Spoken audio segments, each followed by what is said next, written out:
नमस्कार दोस्तों, स्वागत है आप सभी का हमारे इस YouTube चैनल वास्तु टाइम में। दोस्तों, पितरों की तृप्ति के लिए दान का बहुत महत्व होता है। पितृपक्ष में महिलाओं को ये 6 वस्तुओं का दान ज़रूर करना चाहिए। इससे पितृ प्रसन्न हो जाते हैं हमारे। और दोस्तों, किसी भी घर में अगर कोई पुरुष नहीं होता है तो महिलाएं पितरों को खुश करने के लिए पितृपक्ष में इन वस्तुओं का दान कर सकती हैं। इससे पितृ प्रसन्न होकर धन संपत्ति, वंश, अच्छी सेहत आदि में बढ़ोतरी का आशीर्वाद देते हैं आपको। दोस्तों, पितृपक्ष पितरों को प्रसन्न करने, उनकी तृप्ति और पितृदोष मुक्ति का एक अच्छा अवसर होता है। घर का पुरुष सदस्य अपने पितरों को प्रसन्न करने के लिए तर्पण, पिंडदान, श्राद्ध, ब्राह्मण भोज आदि कराते हैं, जिससे कि पितृ खुश होकर आपको आशीर्वाद देते हैं और इससे पूरे परिवार की उन्नति होती है।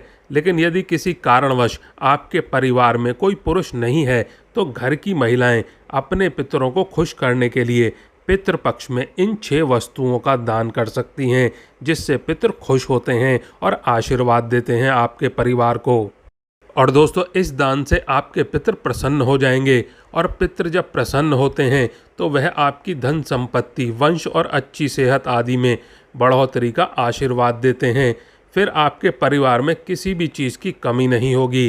पितृ जब नाराज़ होते हैं तो परिवार में कलेश, बीमारी, धन हानि, विपत्ति, संकट, संतान का अभाव होता है। दोस्तों, पितृपक्ष 29 सितंबर से शुरू हो चुका है। आइए जानते हैं कि पितृपक्ष में किन वस्तुओं का दान सभी को करना चाहिए। नंबर 1, पितृपक्ष में पितरों को खुश करने के लिए पितरों को पके हुए केले का दान करना चाहिए। केला एक सदाबहार फल है और वह भगवान विष्णु को प्रिय भी है। विष्णु कृपा प्राप्ति के लिए केले के पौधे की पूजा भी की जाती है।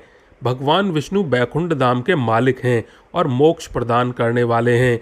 पितृ केले का दान पाकर प्रसन्न होते हैं और आशीर्वाद देकर अपने वंश को धन धान्य से भर देते हैं। और दोस्तों, पितरों की तृप्ति के लिए आप दही का दान जरूर करें। पितृपक्ष में दूध से ज़्यादा दही का महत्व होता है। दूध कच्चा होता है जबकि दही पके हुए दूध से बनती है और वह जमा हुआ होता है। पितरों को दही प्रिय है। दही स्थिर और जमा होता है। पितरों को दही इसलिए दान करते हैं ताकि हमारे जीवन में स्थिरता आए। और दोस्तों, पितृपक्ष में सफ़ेद मिठाई का भी दान करना चाहिए। पितृ सफ़ेद मिठाई का दान पाकर खुश हो जाते हैं। प्रेम मंजरी में लिखा हुआ है कि मृत्यु के बाद में व्यक्ति प्रेत भाव में होता है और वह अंधकार में रहता है। इस भाव में वह अपने वंश को परेशान ना करे, इसीलिए उनके लिए सफ़ेद मिठाई का दान करते हैं। पितरों के लिए सफ़ेद वस्तुएं भी दान करते हैं, क्योंकि श्वेत रंग सकारात्मकता का प्रतीक है, जिसे पाकर पितृ प्रसन्न हो जाते हैं। और दोस्तों, पितरों की कृपा पाने के लिए पितृपक्ष में उनको लगा हुआ पान दान करना चाहिए। लगा हुआ पान का मतलब पान के बीड़े से होता है। आप लगा हुआ पान दान करते हैं तो आपका घर धन धान्य से परिपूर्ण हो जाएगा। और दोस्तों, यहाँ पर एक बात बता दें आपको कि दक्षिणा के बिना कोई भी दान फलित नहीं होता है। दक्षिणा के बिना कोई भी दान व्यर्थ समझा जाता है। यहाँ पर दक्षिणा का अर्थ धन या पैसे से नहीं है। यहाँ पर आप दक्षिणा में पितरों के लिए कोई भी पात्र यानी बर्तन, जैसे कि कटोरा, लोटा, थाली आदि दान कर सकते हैं। तो चलिए दोस्तों, अब जानते हैं कुछ खास बातें। पितृपक्ष में बड़े संकेत देने वाले होते हैं ये 4 पक्षी। चलिए जानते हैं इन 4 पक्षियों के बारे में। नंबर 1, कौवा। दोस्तों, पितृपक्ष के समय में कौवे की प्रतीक्षा उन सभी लोगों को होती है जो अपने पितरों का श्राद्ध करते हैं। कौवा जब आता है तो वह आपके पितरों से जुड़े संकेत देता है। यदि आपने अपने पितरों के लिए भोजन का अंश निकाला है और वह उसे खा लेता है तो समझ लीजिए कि वह भोजन आपके पितरों को प्राप्त हो गया है। उससे वह प्रसन्न व तृप्त हो जाते हैं और वह आपकी उन्नति, खुशहाली, वंश और धन में वृद्धि का आशीर्वाद देते हैं।